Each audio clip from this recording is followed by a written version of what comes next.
welcome back to eTalk. Today we're talking pets, and I'd like to introduce you to my furry friend, Penny. Having pets in college can be a real challenge, but as a pet owner, I know it can also be very rewarding.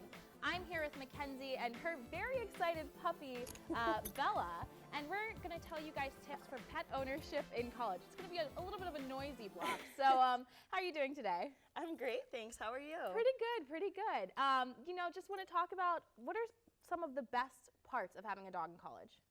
I'd say probably the best part is just always having her to come back to, and she's always so excited, and it makes it a lot easier that in college there's always people who are excited to take care of pets and walk her, so right. I always have a lot of help with her, which is nice. So. Yes, that's definitely been the best thing. My roommate has been my savior, especially if I'm in class all day and I can't take Penny out. Always helpful to have her there. What would you say is one of the hardest things about having a pet?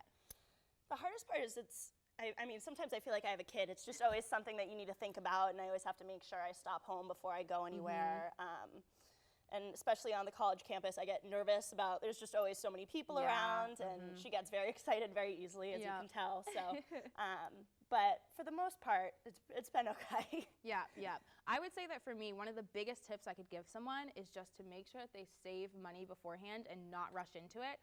Mainly just because having a pet costs a lot of money. You have to take them to the vet, you have to take them to get their shots, etc. And there's always emergencies, so that's something to always think about. I definitely agree. It ends up being a lot more expensive than you initially realize. Yep, I definitely agree with that. So what are some of the, some of the worst things or some of the most surprising things that have come about from having a dog? Most surprising, the potty training was a lot more difficult than I originally thought. And so God bless my roommates. They have been very understanding and they're excited to have her around, which is great, but it can be annoying. You know, she's a little bit of a slow learner, and so but that's okay. She'll learn eventually. Yeah, she's figuring it out. Yeah, that's what I thought with Penny at first, and she's calmed down a little bit. Well, she's always been kind of calm, but she is now fully potty trained, so you'll get there. You'll get there eventually. But if you could give another tip to someone that is thinking about getting a dog or any type of animal, do you have anything else for them?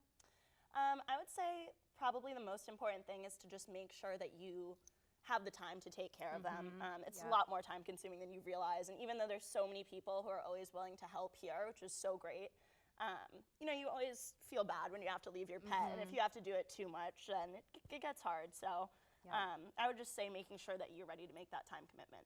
Yes, I definitely agree with you. It has made me so much more responsible because when I go to class, I'm thinking, hey, when can I go home? Oh, hi.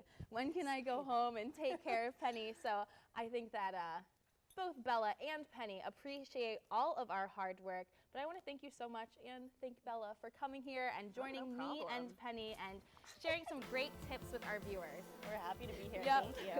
But that looks like all the time we have left, but don't go anywhere just yet, because when we come back, we have a very special musical performance by Elon Sarah Boyd. Stay tuned.